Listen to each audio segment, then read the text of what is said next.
Me presento, soy la médico oftalmólogo Ana Carpio Medina, subespecialista en glaucoma. Trabajo en el Instituto Nacional de Oftalmología. El día de hoy el tema de la clase es el glaucoma agudo, pero antes de hablar de este tema vamos a empezar un poquito con el glaucoma como patología que deben conocer. Probablemente el doctor Izquierdo tenga que repetir algo de esto, porque el glaucoma, por ser un grupo de enfermedades, resulta una entidad bastante compleja. Se expresa en algo evidente, pero en realidad es consecuencia de varias enfermedades. Y como dice su definición, es un grupo de enfermedades que todas ellas se caracterizan por la presencia de una neuropatía óptica de tipo crónico e irreversible, que se caracteriza también por ser multifactorial. Básicamente lo que encontramos en el glaucoma es la muerte específica de células ganglionares de la retina. Cuando hagan su clase de retina, el colega les va a hablar que la retina es la estructura más compleja del ojo, la especializada y la que nos permite mirar estrictamente. Y tienen varias capas, 10 capas, una de las cuales es la capa de células ganglionares. Entonces, es a este nivel donde específicamente el glaucoma como enfermedad actúa y causa la muerte de estas células. Y los axones que vienen de estas células que pasan por el nervio óptico, estos axones obviamente con la muerte de las células se van a ver disminuidos, y es por eso que nosotros evaluamos esta enfermedad en la valoración del nervio óptico, porque es a través del nervio óptico donde los axones de todas las células de la retina van hacia el cerebro. Entonces, cuando las células ganglionares mueren, los axones disminuyen y por ende el nervio óptico se ve diferente. Entonces, clínicamente lo detectamos porque hay una disminución progresiva del campo visual y que, como dijimos, sin tratamiento va a llevar a una ceguera de tipo irreversible. Hemos dicho que existen muchos factores, pero el único factor que nosotros como médicos podemos modificar es la presión intraocular. Y en ese sentido, el glaucoma, por las características que tiene, puede ser clasificado en varios ítems. ¿Okay? Nosotros el día de hoy, tanto el doctor Izquierdo como yo, vamos a hablar básicamente del glaucoma primario, es decir, aquel que no tiene un origen conocido, no se sabe el por qué. Cómo sacarse la lotería, uno no sabe por qué. En cambio, las otras formas son debidas a alguna entidad. Entonces, el glaucoma primario, a su vez, puede dividirse en aquel que tiene el ángulo abierto y en aquel en el cual el ángulo está cerrado. Yo me voy a centrar en el segundo caso, pero les voy a dar una panorámica del glaucoma. También podemos tener glaucoma congénito, que felizmente es muy poco frecuente, pero se da el glaucoma del bebé. Glaucomas secundarios hay para todos los gustos y formas. Glaucoma por corticoide, glaucoma por trauma, glaucoma por enfermedad ocular de otro sistema, etc. Hay unos que se conocen como pigmentarios, que son específicos a la presencia de un pigmento dentro del ojo en cantidad excesiva. Y hay una forma rara que se denomina tensión normal. Ustedes habrán escuchado con sus profesores de que el glaucoma es el aumento de la presión intraocular. ¿Por qué lo definimos así? Porque, como hemos visto, es el único factor modificable. Pero hay un tipo de glaucomas que también felizmente son los menos, que tienen presión normal, ¿okay? Pero aún así el paciente se puede quedar ciego por glaucoma. En general, en cuanto a la epidemiología, diremos, y eso es pregunta de examen en muchas causas, el glaucoma es la primera causa de ceguera irreversible en el mundo. Ustedes saben que la primera causa de ceguera reversible es la catarata, pero la de causa irreversible es el glaucoma de lejos. Ya la OMS estimó la prevalencia para el año de la pandemia en 79,6 millones de individuos en el mundo con glaucoma, con alguna forma de ceguera, y aproximadamente 3.900.000 personas son ciegas por glaucoma de ángulo cerrado, que es el que yo voy a tratar el día de hoy. Específicamente de esta forma de glaucoma, en Latinoamérica tenemos un promedio de 320.000 pacientes con la forma de glaucoma de ángulo cerrado. Entonces, ¿qué es la presión intraocular? por qué cuando sube nos causa tanto problema. La presión intraocular es la presión que nos permite mantener ciertas características del ojo para poder mantenerse nutrido, para mantenerse en la forma que tiene, para mantener ciertas características. Entonces, en un estado normal, el ojo tiene que tener una presión intraocular, que la solemos conocer como PIO, con rangos de valores que van de 10 a 21 milímetros de mercurio, con un promedio, como leen ahí, de 15.5. Entonces, de 10 a 21 yo puedo aceptar que el ojo está en presión normal. Cuando encontramos cifras mayores de 21, estos valores pueden, no digo que lo hagan siempre, sino que pueden causar daño de las fibras nerviosas y, por ende, lesionar el ojo. Y les digo que puede porque se ha observado pacientes en el mundo que pueden tener cifras más altas y que nunca hacen daño. Estos pacientes son conocidos como hipertensos oculares y son una población que causa, digamos, algún cierto tipo de confusión, porque uno toma la presión ocular, la encuentra alta, se asusta, y con los estudios y a lo largo del tiempo puede encontrar que nunca hubo por qué preocuparse porque era un paciente hipertenso, no glaucoma. ¿Okay? Entonces, ¿qué sucede? La presión intraocular se mantiene acá, en lo que estoy señalando con mi puntero, en lo que es la cámara anterior del ojo, es decir, el espacio que se encuentra entre la córnea por delante y el iris por detrás. En esa área, que se conoce como la cámara anterior, es donde el humor acuoso hace su función y donde, si está en mayor cantidad, no lo puede eliminar el cuerpo, comienza a hacer un efecto retrógrado y a generar presión hacia atrás, daña el nervio, primero las fibras, las células ganglionares de la retina, y los axones de estas células que van por el nervio disminuyen y daña por ende el nervio, y es el que mejor vemos, porque las células son tan pequeñitas que difícilmente vamos a poderlas ver.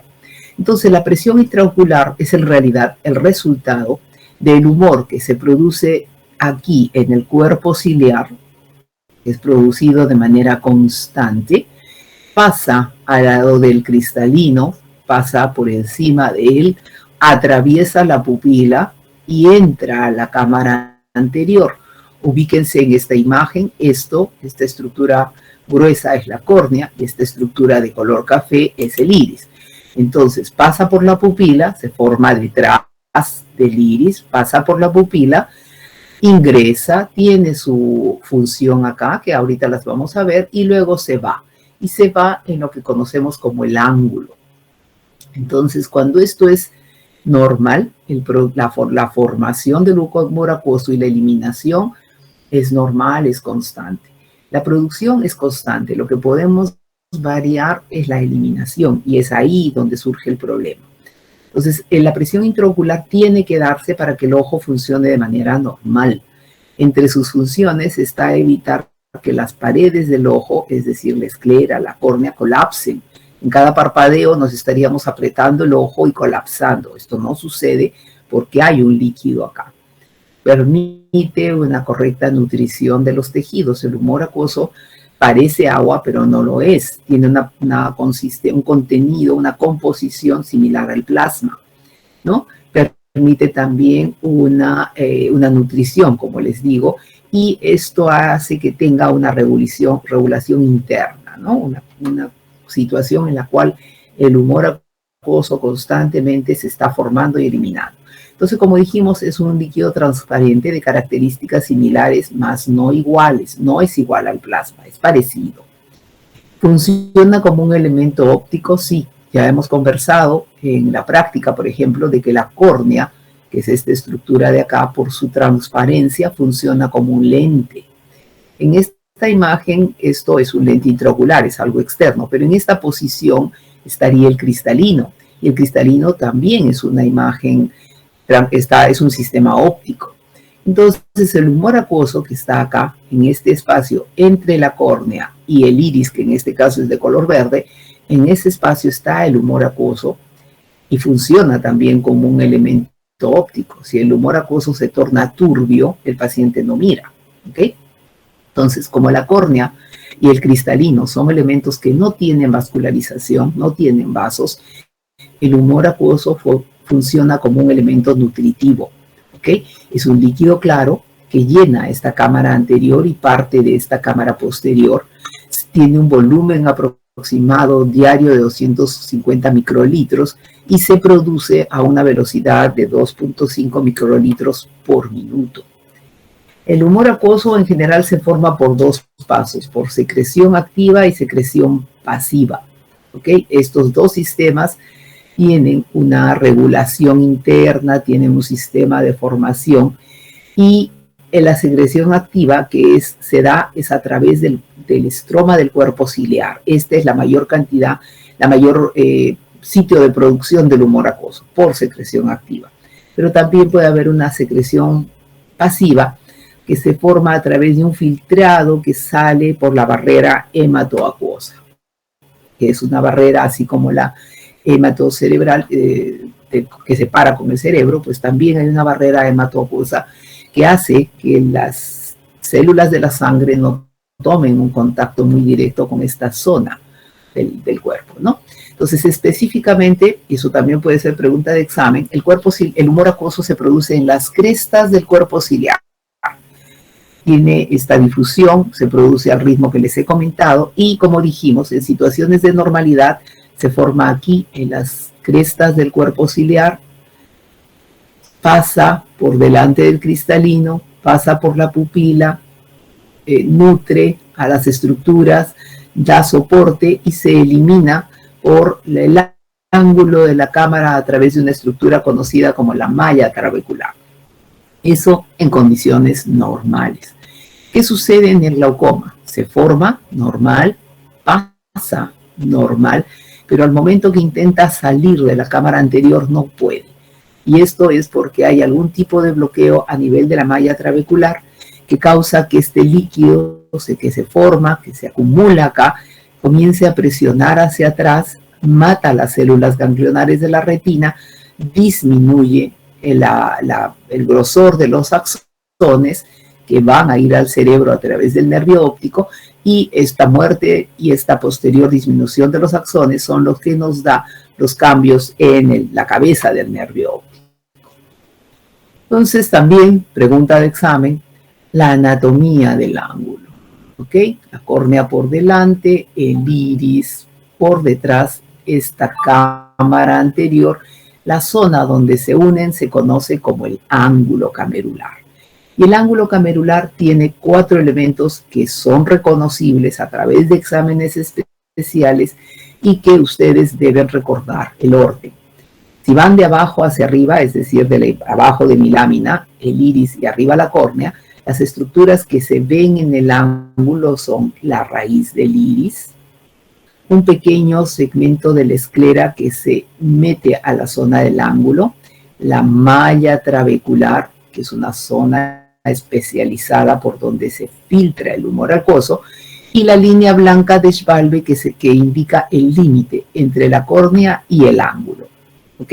Entonces, estas 4 estructuras, la raíz del iris, el espolón escleral, la malla trabecular y la línea blanca de Schwalbe, son pregunta de exámenes, doctores. La malla trabecular, que es la que dijimos que es a través de la cual se va el humor acuoso, es una estructura que acá ven una fotografía microscópica que se encuentra en el ángulo y a través de la cual pasa aproximadamente más del 90% del humor acuoso que abandona la cámara anterior. Como ven, parece un colador, ¿ok? Y tiene a su vez 3 mallas, de adentro hacia afuera, 3 mallas. La malla uveal o trama uveal, que tiene poros grandes, la trama córneo-escleral, que es intermedia, que tiene poros más chicos, y la malla yuxtacanalicular, que es un colador finito. Todo eso tiene que atravesar el humor acuoso para salir de la cámara anterior. Entonces, acá ven estas mallas, como les comento. La malla trabecular, poros grandes. Por acá atrás está la malla uveal y luego la córneo-escleral y luego la yuxtacanalicular. Entonces, el humor sale aquí y de ahí pasa a una zona que se conoce como el canal de Schlemm. El canal de Schlemm es una estructura que da la vuelta en 360 grados al ojo, es un canal circunferencial situado ya en la esclerótica, que a su vez tiene una sola capa de células aplanadas lisas en contacto con este ángulo. Este canal de Schlemm recibe el humor acuoso, es como que drenara a una gran cañería. Este colador, formado por 3 capas, drena a una gran cañería madre, donde recibe el humor acuoso, y a partir de ahí, a través de los canales colectores, que en los 360 grados del canal de Schlemm hay una serie de aberturas laterales como estas, que es el canal colector, que el humor acuoso sale hacia afuera del ojo, yéndose hacia las venas, primero las epiesclerales, las venas más sistémicas, ¿ok?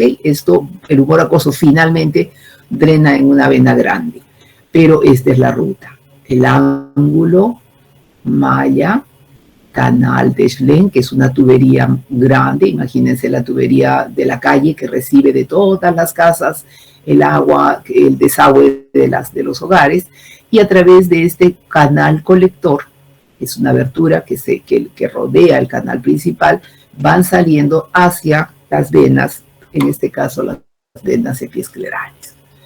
Cuando todas las estructuras del segmento anterior, es decir, la córnea, el iris, el cristalino y el ángulo de la cámara, están en posición normal, hablamos de un ángulo abierto. ¿Ok? Cuando todo está normal como debería ser, ángulo abierto. Entonces, cuando hay algo que cambia, que generalmente empieza a nivel del iris, con un abombamiento hacia adelante del iris, esto puede ocasionar que el ángulo se empiece a cerrar. Y en ese caso hablamos de ángulos estrechos o ángulos cerrados. Como consecuencia de que la puerta de salida del humor acuoso se cierre, como consecuencia obvia va a subir la presión, porque ya dijimos que la producción está dada es el factor constante, siempre sale lo mismo, pero la salida está obstruida, entonces como va a haber falta de drenaje, falta de absorción, por ende vamos a tener una suba de presión. Entonces el glaucoma, ¿cómo debe ser explorado? Debemos explorarlo siempre a través de la lámpara de hendidura. Debemos tomar la presión. Recuerden que una presión intraocular normal no descarta el glaucoma, ¿ok? Yo puedo tener un paciente que tiene antecedentes familiares de glaucoma, que es adulto mayor, que tiene otros factores de riesgo, raza negra, por ejemplo, pero que en su primera consulta me viene con una presión de 16, que es una presión normal. Ya hemos dicho que de 10 a 21 es patológico, entonces yo no descarto que sea glaucoma. Entonces tengo que hacer otras cosas. En cuanto a la presión, puedo hacer algunos test especiales, que son la curva de presión o el test de sobrecarga hídrica, para tratar de expresar que tiene presión alta en algún momento. La curva de presión, por ejemplo, se toma en el hospital, haciendo que el paciente esté hospitalizado 24 horas, y nuestros residentes le toman cada 2 horas durante todo el día la presión. Y en algún momento nosotros percibimos, especialmente en la madrugada, que si llegó con 16 al consultorio, que lo vimos a las 11 de la mañana, de repente a las 3 de la mañana ya no tiene 16, sino tiene 22 o 21. Entonces hay una suba de presión, ¿no? Son pruebas especiales para verificar si la presión siempre es normal o hay horas del día en que no. Las pupilas. Tengo que hacer todos los procedimientos para detectar si hay, por ejemplo, un defecto pupilar aferente relativo, si hay alguna atrofia del iris, si hay una midriasis que no es normal, si hay rubiosis, que es la presencia de vasos sanguíneos en el iris, si hay la pseudoexfoliación, que es presencia de un material extraño en la cámara anterior. Yo tengo que ver todo eso y definir si no hay alguno de estos que me indique que puede haber un glaucoma secundario a estas situaciones. Debo hacer la gonioscopía. La gonioscopía es un procedimiento especial que se hace con luz bajita en el cual nosotros podemos ver el ángulo. También tenemos que analizar la cabeza del nervio óptico, obviamente, porque sabemos que la cabeza es donde se ve, se expresan los axones disminuidos.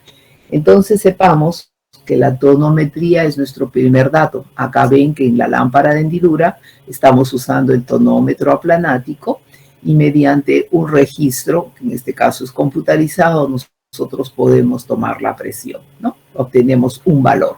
Como les decía, más del 50% de pacientes que ya tienen glaucoma pueden tener una presión normal cuando se les examina las primeras veces. Por eso una presión normal no descarta enfermedad, ¿ok? Hay un sexto de pacientes que ya tienen alteraciones de campo y nervio óptico y a pesar de eso tienen presiones menores de 21 cuando hacemos medidas en diferentes oportunidades.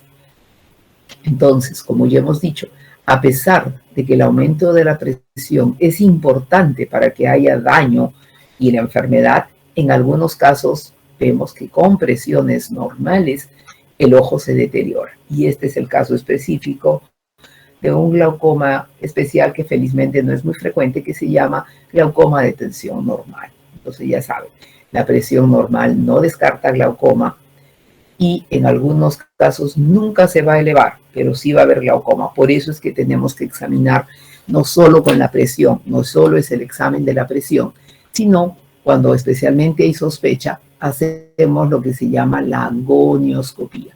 La gonioscopía lo que pretende es ver este ángulo que cuando miramos de frente al paciente, miren este ojito izquierdo, quisiéramos ver así, por más aumento que le pusiéramos ahí, ver el ángulo, no podríamos, porque como ven está acá atrapadito, nosotros miraríamos de frente, pero el ángulo está acá.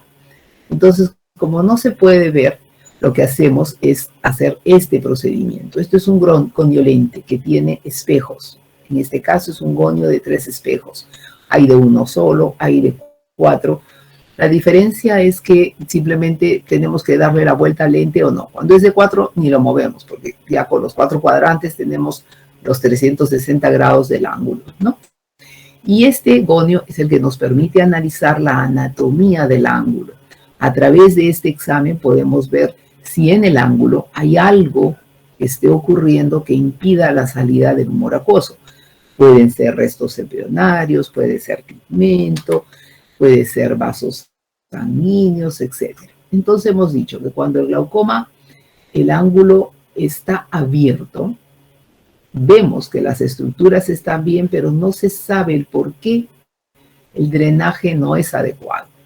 Y la imagen que vemos en un goniolente es esta, es una imagen que se ve en espejo.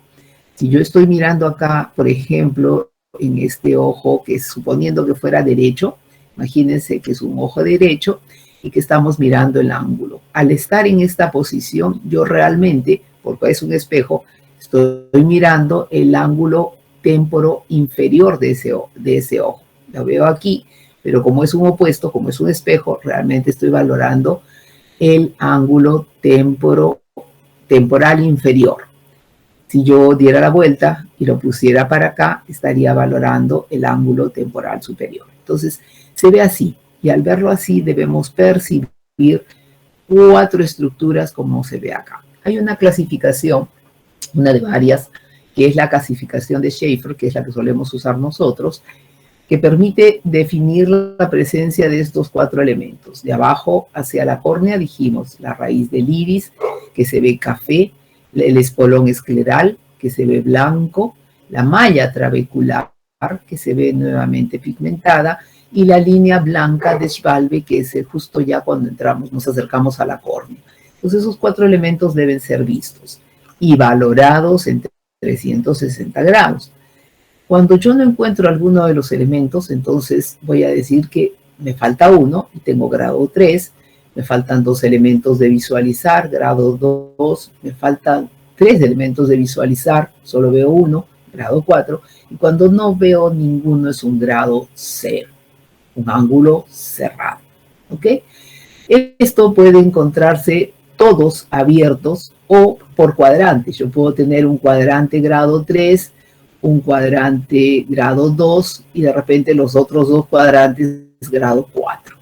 Entonces, si bien hay un área que se está estrechando, la mayoría está abierto. Pero al revés, de repente yo encuentro que los 4 cuadrantes son 1, entonces se está estrechando. No están cerrados totalmente, pero están muy estrechos. Entonces, para eso nos sirve la gonioscopía. Y la gonioscopía nos permite ver esto. Exploramos el ángulo de la cámara. Y acá ven más bonita la imagen que les decía, la raíz del iris, el espolón escleral que hace este ingreso, la malla trabecular con sus 3 capas, miren, la capa, la trama de poros grandes, la trama de poros medianos, la malla juxtacanalicular con poros finitos. Todas estas 3 capas son la malla trabecular, se ve de color oscuro. Miren el canal de Schlenk, que hemos dicho es que el gran canal, la gran tubería de drenaje y los canales colectores a través de los cuales ya el humor acuoso se va hacia la sangre venosa. Entonces, esto es lo que tenemos que valorar. Y finalmente lo que tenemos que definir es, ¿el ángulo está abierto o el ángulo se cerró? ¿Okay? Entonces, cuando definimos esto, ya tenemos una idea de a qué nos estamos enfrentando, pero no es suficiente. También debemos valorar el nervio óptico, la cabeza del nervio óptico. Y sabemos que el diámetro vertical de la papila es más o menos de 1.8 milímetros, cuyos extremos, 1.5 es muy pequeño y 2.2 es grande. Eso lo podemos medir. Pero lo que nosotros en glaucoma nos interesa es la relación que hay entre el nervio rosado y la parte blanca, que es una zona deprimida, que a eso le decimos la copa, ¿ok? Entonces, esto ustedes idealmente se puede ver con un oftalmoscopio directo, el nervio óptico, y para saber cuál relación es, ustedes imaginariamente dividen el nervio en 10 partes, y de esas 10 partes van tomando cuántas partes es la parte blanca. Entonces, por ejemplo, acá de 10 partes, más o menos 1, 2, 3, 4, 5, 6, 7 partes es el centro. Entonces decimos que la relación es 7 sobre 10, 0.7. Acá podemos verlo claramente. Aquí, si lo dividimos mentalmente entre 10, la parte central blanquita solo son 3 partecitas, 0.3. Aquí ya se ve una porción central más grande, 0.6. Y acá prácticamente no tenemos nervio y todo es cavidad. Este es un glaucoma terminal, un glaucoma que ya ha dejado ciego al paciente. Y esto es un nervio óptico normal. El rango de normalidad va de 0.3 a 0.5 y los nervios deben ser simétricos. Si un nervio es así y el otro es así, si hay desproporción entre los ojos, siempre hay que sospechar que el que está más grande pueda tener glaucoma. Hay otros criterios para valorar el nervio, como por ejemplo la cantidad de tejido. Siempre se sabe, o hay la regla Isen, se sabe que la parte inferior del nervio tiene más tejido que la superior. Estos tienen más tejido que la región nasal y finalmente esta tiene más tejido que la región temporal, que es la de menos grosor. Y lo ven acá, ¿no? El más gordito del nervio inferior, superior, nasal y lo más delgadito es temporal. Si esa relación se invierte o se altera, también indirectamente nos habla de que ese nervio puede estar con glaucoma. Entonces, habiendo dado los conceptos muy generales y básicos, vamos a hablar del glaucoma primario de ángulo cerrado. En realidad, el ángulo no se cierra todo a la vez, se cierra por segmentos. Entonces, cuando hay un cierre parcial o completo del ángulo camerular, por una serie de cosas que pueden ser porque haya sinequias, que son zonas adheridas, pegadas. Todo eso, cuando se está cerrando, va a causar un aumento de la presión. Y si esto se cierra muy rápido y en 360 grados, pues la elevación de la presión va a ser muy aguda. Pero si esto no se cierra tan rápido, digamos, la elevación de la presión va a ser un tanto más crónica. Entonces, lo que estamos viendo cuando se eleva, dijimos que había una anteriorización del iris. El iris se va hacia adelante, hacia la córnea. Y al hacer esto, cierra el ángulo y tenemos que el líquido se forma en los pliegues del cuerpo ciliar, va hacia adelante, pero como encuentra un ángulo cerrado, sigue dando vueltas en la cámara y aumenta la presión. Entonces, cuando hacemos la clasificación de glaucoma de ángulo cerrado, en realidad no todo el tiempo está cerrado. Esto es ya la fase más final de la enfermedad. Pero en realidad empezamos y vamos a tener 4 conceptos para tener en cuenta. Sospecha de cierre angular primario, o SCAP, como lo ponemos en siglas. Sospecha de cierre. Acá dice que hay contacto, o sea, hay lo que vimos en la imagen anterior. Contacto iridocorneal. ¿Ok? Hay contacto iridocorneal en más de 180 grados, es decir, el iris toca la malla en varios espacios, no en 360, más de 180. Pero no vemos ahí la huella del iris, porque el iris cuando toca algo deja pigmento y deja huella. No vemos huellas, no vemos que esté pegado, no vemos el nervio óptico dañado y los niveles de presión están normales. Entonces, tenemos un área que se ve así, no todo el ángulo, hay un poco de ángulo que se ve así, pero cuando examinamos no se ve que el iris se haya pegado, no se ve que haya presión alta, la presión está normal, y tampoco vemos que el nervio esté dañado. Entonces, cuando encontramos un paciente así, decimos que hay sospecha de cierre angular primario, porque no sabemos la causa de por qué se ha puesto así. El segundo tipo de diagnóstico que podemos tener es el cierre angular primario. Es decir, hay contacto en al menos 180 grados, vemos sinequias, zonas pegadas, o ya empezamos a encontrar la presión elevada, pero aún no tenemos nervio óptico dañado. En estas dos, si se dan cuenta, el nervio óptico, para que entremos en estos diagnósticos, el nervio óptico no debe estar dañado. Solamente hay otras cosas. Está cerca, se está cerrando, está queriendo en este segundo caso subir, por eso ya no hablamos de sospecha, sino de cierre, pero en ninguna de los dos casos hay daño de glaucoma. Cuando hablamos de un glaucoma primario de ángulo cerrado, cuando el iris y la malla por lo menos se han tomado contacto, puede estar pegado, ya se ve sinequias, la presión está elevada y hay neuropatía óptica o defecto de campo que ya nos sugiera que hay daño, que se está dañando, ¿ok?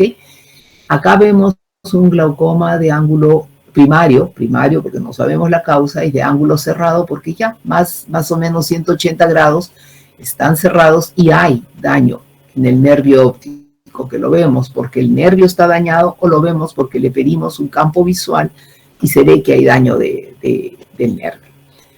Pero también existe lo que se llama crisis de cierre angular agudo o glaucoma agudo. En este caso, el ángulo total, o sea, los 360 grados, se cierran, se obstruyen de manera súbita, de un momento a otro, en un instante.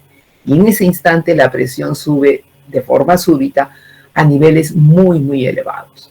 Aquí, en el glaucoma primario, ustedes pueden tener una presión elevada, pero es una suba lenta. El paciente se está quedando ciego, el paciente tiene glaucoma, pero no lo percibe porque esto está ocurriendo de manera suave. El ángulo se está cerrando progresivamente y está causando problemas. Pero acá esto es un evento agudo, sucede de un momento a otro. ¿Ok? Entonces ese es nuestro tema de la clase, el glaucoma agudo. Felizmente es un evento que tiene una prevalencia muy baja, es aproximadamente del 0,1 al 0,3% de los casos. Representa una emergencia médica porque miren cómo llegan los pobres ojos a emergencia. Es muy sintomático, el paciente llega acompañado de toda la familia porque está desesperado por el dolor, como acá dice, es doloroso. Sintomático porque además pierde visión, miren cómo está todo pacificado, la córnea parece un vidrio esmerilado, no vemos bien atrás, la pupila está también opaca, probablemente pueda tener catarata también. Entonces el paciente viene prácticamente sin visión y felizmente es asimétrico, no se da en ambos ojos. He visto glaucomas agudos de ambos ojos, pero felizmente son eventos súper extraños, ¿no? La gran mayoría es de un solo ojo. El paciente llega desesperado. Según dicen, es peor que dar a luz o peor que tener un cálculo renal. Entonces es una emergencia médica, es una de las pocas emergencias que existen en oftalmología.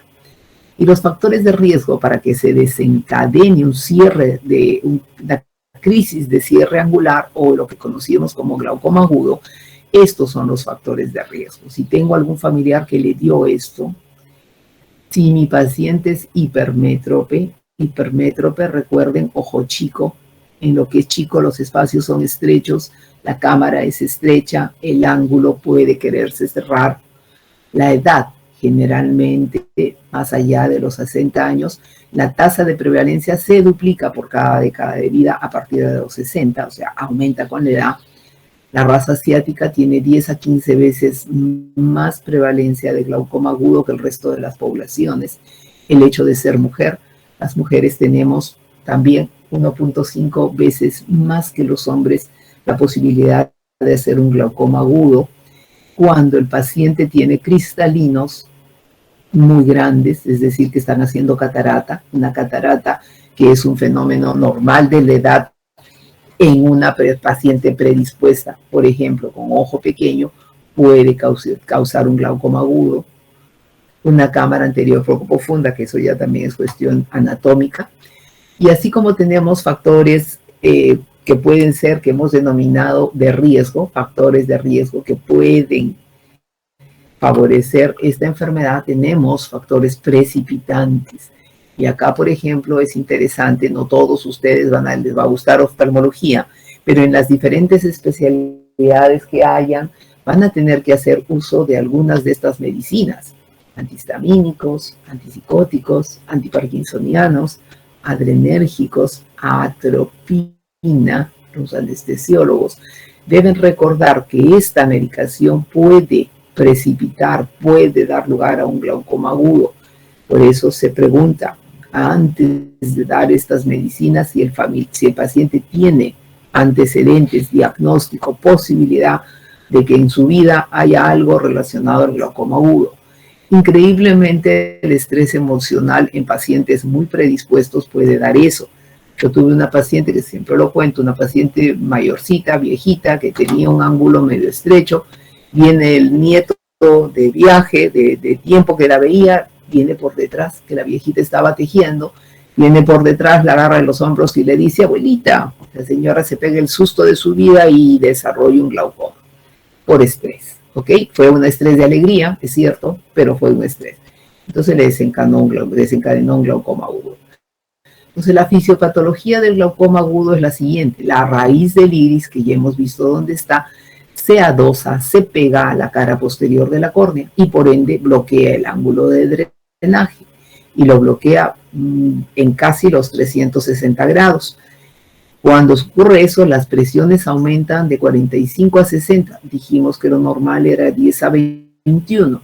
Sube hasta 60, yo he visto hasta de 70, terrible, y por tanto la lesión del nervio óptico ya no es progresiva, sino es inmediata. En horas ese paciente se queda ciego, y ciego irreversible. Entonces ya hemos visto esta imagen, la raíz del iris se pega a la córnea y cierra el ángulo. Y por ende la fisiopatología que explica el cierre angular, hay varias teorías, una de ellas es la teoría del músculo dilatador.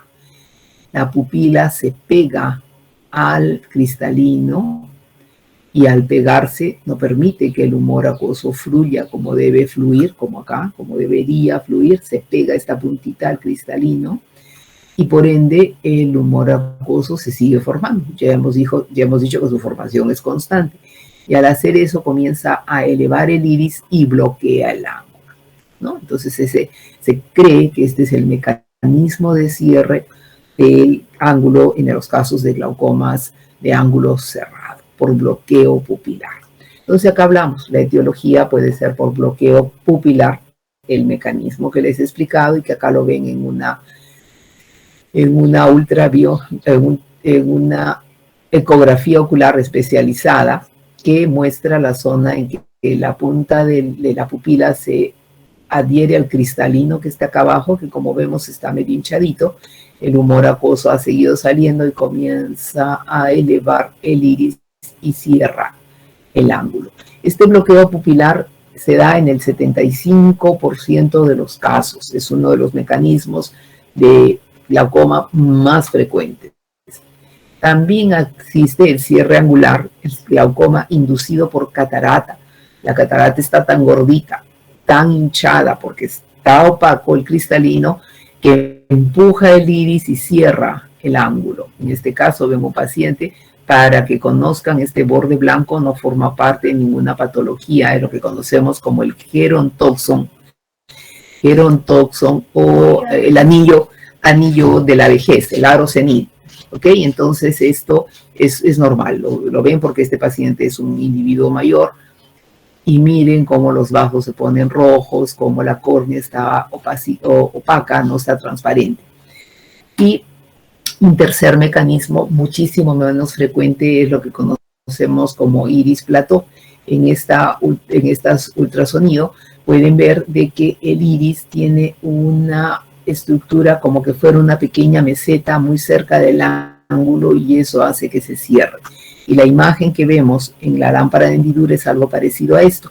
Vemos sinequias, o sea, adherencias del iris al ángulo, pero porque la forma del iris es especial. ¿Ok?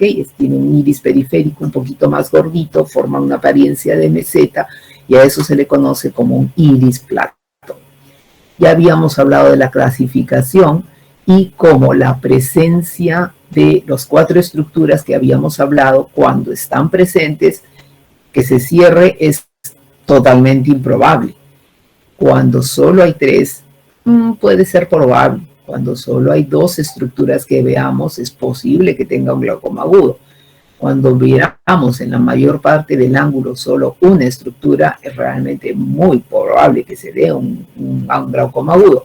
Y cuando solo vemos una hendidura o no vemos nada, en ese caso ya es a punto de darse, si es que no se ha dado ya, un glaucoma agudo. Entonces lo que vemos es eso, la graduación, deben estar las 4 estructuras para que esté abierto, y la mayor parte del ángulo debe estar cerrado para que sea un glaucoma agudo, ¿no? Hay varias clasificaciones, pero esa es la idea. Entonces los síntomas, ya nos adelantamos, es un episodio súbito de visión súper borrosa, ¿no? El paciente entra con cierto grado de ceguera, el dolor es muy, muy intenso, no solo localizado a nivel ocular, sino también a nivel periocular. El paciente se queja de que hay dolor de cabeza, dolor de hemicráneo. Acá hablamos cefalea frontal. Puede llegar a haber visión de halos coloreados por el edema de la córnea. Miren esta luz de hendidura. Esta es una imagen que estamos obteniendo con la lámpara de hendidura, en la cual la luz que estoy señalando con mi puntero que cae en esta estructura está permitiéndonos ver la córnea. Y la córnea no se ve transparente, se ve un poco como opacificada. Hay fotofobia intensa, el paciente puede quejarse de lo que conocemos como síntomas vegetativos, náuseas, vómitos, bradicardia. Viene acompañado de toda la familia. Los signos, tenemos inyección conjuntival, les mostré el primer caso de un ojo rojo, muy, muy rojo. Acá tienen una inyección conjuntival. La PIO, la presión obviamente está elevada. Inyección periquerática se relaciona a cuando hay vasitos pequeños alrededor de la córnea. En ojos muy rojos se ve como acá estos vasitos, que con esta magnificación los vemos mejor, vasitos periqueráticos alrededor de la córnea, muy cercanos a la córnea. Edema corneal, es decir, acá por ejemplo ven cómo todo se ve turbio, no vemos el iris, no vemos la pupila, no vemos el cristalino, porque el iris está grueso, está turbio. Acá se ve más clarito, acá se ve súper turbio, depende del momento en que agarremos. La cámara está estrecha, miren acá, esto donde está pasando mi lapicero es la luz que cae sobre la córnea. Mi lapicero no, mi puntero. Esta lucecita que cae está cayendo sobre la córnea y nos permite ver la córnea. Y la luz que vemos reflejada en el iris, que es donde estoy gastando ahí la pupila y nuevamente el iris, nos permite delimitar entre estas dos luces cómo está la cámara anterior, súper estrecha. ¿Ya? La cámara está estrechísima. Hay una reacción inflamatoria, que eso ya se ve con la lámpara de hendidura en relación a las células que dan la imagen del Tyndall. Hay una midriasis, la pupila está semidilatada, pero es una midriasis paralítica media.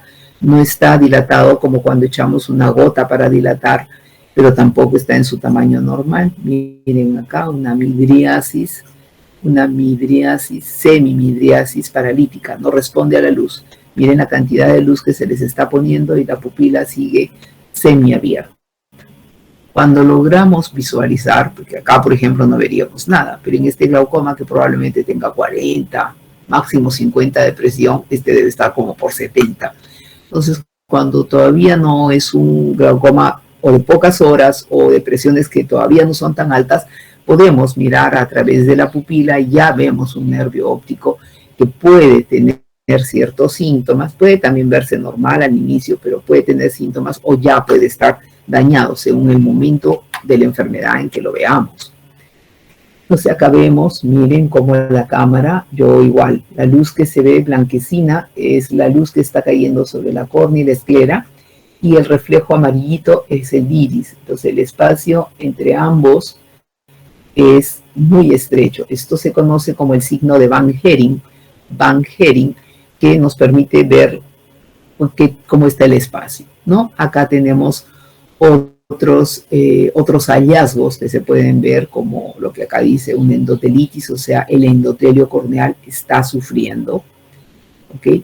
Podremos ver en todos los casos una midriasis media, ¿no? Y los Glaucomflecken son estas imágenes como manchitas blancas que se perciben también.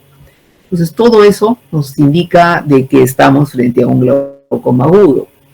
Y miren cómo se ve en una gonioscopía. No hay ningún elemento en el fondo del ojo, ¿no? Entonces, en este caso tenemos un cierre. Miren acá un ojo derecho con el cierre del ángulo. Y miren un ojo izquierdo del mismo paciente. Es un caso que muestra que el otro ojo estaba sin cierre del ángulo, ¿no? Entonces miren cómo se puede cerrar así en lo que les decía, que es asimétrico. La pérdida del campo visual se manifiesta indicando un daño glaucomentoso, pero pueden haber diferentes grados de lesiones cuando ya pasó el evento y podemos hacer un campo visual, porque en ese instante del diagnóstico no vamos a hacer un campo visual, lo hacemos después como control. Y podemos encontrar campos visuales normales que por lo que actuamos rápido, dimos tratamiento, no llegaron a dañarse o tuvieron un cierto daño o se dañaron mucho, o definitivamente después del evento se pasaron a ser ciegos, ¿no? Entonces, estos son los hallazgos que pueden encontrar en pacientes con glaucoma agudo después de que controlamos el proceso, desde escotomas arqueados hasta ya islas de visión central, como acá, ¿no? Todo es ceguera, el paciente solo ve un poquito por el centro, de efectos avanzados que denominamos islas de visión central. El diagnóstico diferencial del glaucoma agudo, hay muchas causas por las cuales se puede dar un glaucoma agudo secundario, porque el que yo les estoy hablando es el primario. Hay causas secundarias, como por ejemplo la presencia obvia de un quiste o un tumor en el iris que empuje el iris hacia adelante. Por trauma, también se puede cerrar. Porque la catarata, FACO es cristalino, porque el cristalino esté gordito, intumescente, o sea, ya parcialmente separado. Entonces, como ven, hay una serie de causas que pueden dar un glaucoma agudo, pero no de tipo primario, sino secundario a otro evento.